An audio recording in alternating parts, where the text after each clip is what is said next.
வணக்கம். நான் ஜான்சன் பேசுகிறேங்க. இங்கே ட்ரீட்மெண்ட்டுக்கு நாங்கள் வரும்போது குழந்தை இல்லாமலுக்காக வந்தோம்.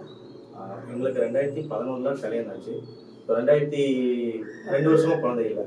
ஸோ ட்ரீட்மெண்ட்டுக்கு நாங்கள் இங்கே வந்தோம். ஸோ வரும்போது பாதகத்தை சிகிச்சை பண்ணின்னு சொல்லியிருந்தாங்க. ஸோ ட்ரீட்மெண்ட் எல்லாமே எனக்கு நானும் ஒய்ஃபுக்கும் 2 பேத்துக்குமே நாங்கள் ட்ரீட்மெண்ட் பண்ணிகிட்டு இருந்தோம். ஸோ கண்டினியூட்டியாக வர சொன்னாங்க. நாங்கள் வந்திருந்தோம். ஸோ எனக்கு ஒரு பக்கம் ட்ரீட்மெண்ட் இருந்தது, ஒய்ஃபுக்கு ஒரு பக்கம் ட்ரீட்மெண்ட் நடந்துட்டு இருந்தது.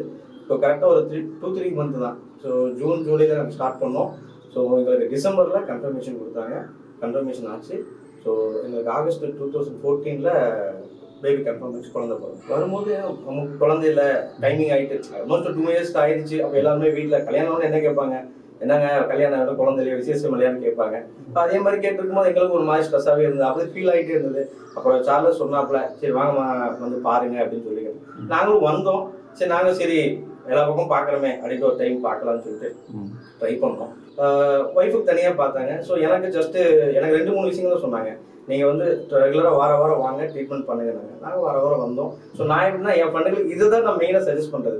ஈவன் யாராவது இந்த மாதிரி லேட் ஆகிறாங்கனாலே, இப்போ நான் இந்த மாதிரி எனக்கு டிலே ஆயிடுச்சு, ஸோ இங்கே தான் ட்ரீட்மெண்ட் பண்ணுங்க வாங்க அப்படின்னு நான் ரெஃபரன்ஸ் கொடுத்துட்ருக்கேன். உண்மையாக நமக்கு இங்கே வந்து இந்த ட்ரீட்மெண்ட் மூலிமா எங்களுக்கு ஒரு குழந்தை கிடைச்சதுன்னு நினச்சி எங்களுக்கு ரொம்ப சந்தோஷம். ஸோ அதுக்காக கிளாடிஸ் அண்ணாவுக்கும், சார்லஸ்க்கும், நிராஜ்க்கும் ரொம்ப நன்றி.